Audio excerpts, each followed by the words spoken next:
في 15 ديسمبر سنة 1945 بدأت الرحلة 19 من المحطة الجوية البحرية في فورت لودريل بولاية فلوريدا. أقلعت 5 قاذفات قنابل من طراز TBM افنجر بتحمل 14 طيار في حوالي الساعة 2:10 بعد الظهر في مهمة تدريب ملاحية. انطلقت الرحلة بقيادة المدرب الملازم تشارلز تايلور، وهو طيار متمرس ذو خبرة عالية شارك في المهام القتالية في المحيط الهادي في الحرب العالمية الثانية. ذهبوا لمكان التدريب واللي كان مفترض أن تكون مدته 3 ساعات. كان بيتضمن الطيران 3 أماكن مع التدريب على القصف في المحيط، وكانت خطة الطيران التوجه شرقا من ساحل فلوريدا وإجراء عملية قصف تدريبي، ثم الاتجاه شمالا فوق جزيرة جراند بهاما، ثم الطيران عائدين إلى القاعدة.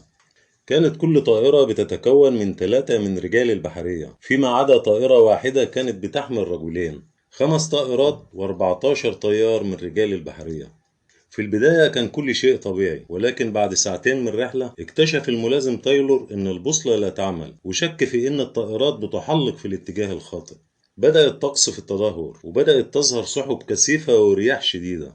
وقال أحد الطيارين عبر الراديو: لا أعرف أين نحن، لابد أننا ضعنا بعد هذا المنعطف الأخير.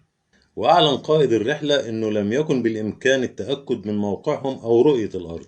وانقطع الاتصال لمدة 10 دقايق، ولكن عندما عاد لم يكن صوت قائد الرحلة، كان صوت رجل آخر بيقول: لا يمكننا أن نجد الغرب، كل شيء خاطئ، ولا يمكننا التأكد من أي اتجاه، كل شيء يبدو غريبا في المحيط، يبدو أننا ندخل المياه البيضاء، لقد ضللنا تماما. بعد 20 دقيقة جاء صوت الرجل مرة أخرى: لا يمكننا تحديد مكاننا، لا يمكننا تحديد أي شيء، وأعتقد أننا قد نكون على بعد حوالي 225 ميلا شمال شرق القاعدة. قام أفراد البرج بإطلاق طائرتين إنقاذ بحري من طراز مارينر، وكانت مهمتهم البحث عن طائرات الرحلة 19. ولكن بعد دقائق اختفت أيضا إحدى الطائرات، وكان على متنها طاقم مكون من 13 رجلا، وبكده يكون اختفت 6 طائرات و27 طيار من رجال البحرية. قام أفراد خفر السواحل الأمريكية بالبحث على نطاق واسع في أكثر من 250 ميل في المحيط الأطلسي وخليج المكسيك، ولكن لم يتم العثور على شيء. لم يتم العثور على طيارين أو حطام أو طوافة نجاة أو حتى بقعة زيتية. لم يتم اكتشاف أي أثر لطائرات الرحلة 19. ارتبطت هذه الرحلة بالمكان اللي وقعت فيه، واللي كان بيسمى بحر الموت أو مقبرة المحيط الأطلسي أو مقبرة سارجاسو، والذي أطلق عليه لاحقا اسم مثلث برمودا. مثلث برمودا، والمعروف أيضا باسم مثلث الشيطان، هو منطقة على شكل مثلث متساوي الأضلاع، بيبلغ طول كل ضلع 1500 كيلو متر، ومساحته حوالي 1,000,000 كيلو متر مربع، وبيقع في المحيط الأطلسي بين برمودا وبورتوريكو وفلوريدا. وبيقع فيه خندق بورتوريكو، وهو النقطة الأعمق في المحيط الأطلسي، واللي بيبلغ عمقها حوالي 27,000 قدم. في سنة 1492 عندما بدأ كريستوفر كولومبوس رحلته في البحث عن العالم الجديد، ذكر إنه عندما مر بهذه المنطقة توقفت بوصلته عن العمل، وإنه رأى في أحد الليالي كتلة نار كبيرة تحطمت في البحر، وربما تكون نيزك، وإنه شاهد ضوء غريب ظهر في هذه المنطقة بعد عدة أسابيع. بيعد مثلث برمودا أحد أكثر الأماكن غموضا في العالم، وأحد أكثر المواضيع تشويقا وإثارة، وتم كتابة العديد من المواضيع الصحفية والكتب والأفلام عن أسراره. كان أشهرها مقالة الكاتب فينيست جاديس في فبراير سنة 1964 في مجلة أرجوسي بعنوان مثلث برمودا القاتل. ووسع جاديس مقالته حتى أصبحت كتاب صدر بعنوان آفاق غير مرئية، وكانت المرة الأولى اللي بيستخدم فيها اسم مثلث برمودا، واللي ارتبط بالأساطير والخوف والرعب. الكاتب تشارلز بيرلتز أطلق كتابه بعنوان مثلث برمودا، وكان أكثر الكتب مبيعا في عام 1974، والذي ادعى فيه أن جزيرة أطلانتس المفقودة كانت متورطة في حالات الاختفاء. بعد ما اتكلم عديد من المؤلفين عن بعض الظواهر لتفسير تلك الحوادث، فكان بعضهم بيلقي اللوم على المخلفات التكنولوجية من جزيرة أطلانتس، والبعض ربط تلك الأحداث بالأطباق الطائرة وقوى غير مرئية، وده جعل مثلث برمودا أحد أكثر المواضيع شعبية في هذا الوقت.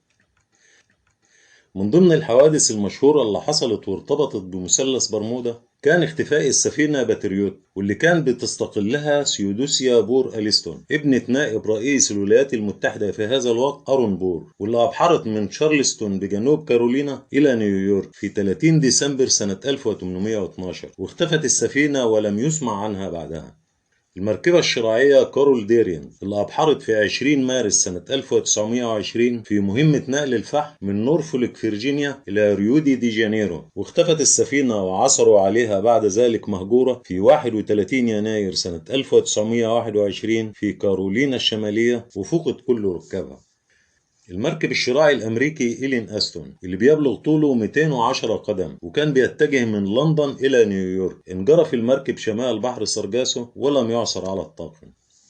السفينة USS سيكلوباس، والتي كانت بقيادة الملازم جورج وورلي، واللي كانت بتحمل 11,000 طن من المنجنيز، وفقدت بدون أي أثر بعد أن غادرت ميناء بربادوس في 4 مارس سنة 1918، وكان من المفروض أن تستغرق الرحلة 9 أيام، وكانت أكثر الحوادث ضياعا للأرواح في تاريخ الولايات المتحدة البحري، وفقد كل طاقمها المكون من 306 شخص. وفي 30 يناير سنة 1948 اختفت الطائرة GAHNB ستار تايجر في رحلة من أوزوريس إلى برمودا. وفي 17 يناير سنة 1949 اختفت الطائرة GAGRE ستار إريال في رحلة من برمودا إلى كينغستون جامايكا، وكانت الطائرتين من نوع أفرو تودور 5 الناقلة الجوية التابعة للخطوط الجوية الإنجليزية الجنوب أمريكية.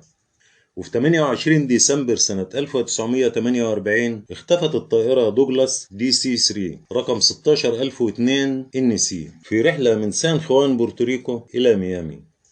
وفي سنة 1963 أحاط الغموض باختفاء طائرتين من طراز KC-135 فوق مثلث برمودا، وبعد عدة أيام تم العثور على حطامهم ولم يوجد تفسير لسبب الحادث. شهد مثلث برمودا اختفاء ما يصل إلى 50 سفينة و20 طائرة، وهو التقدير الأكثر شيوعا.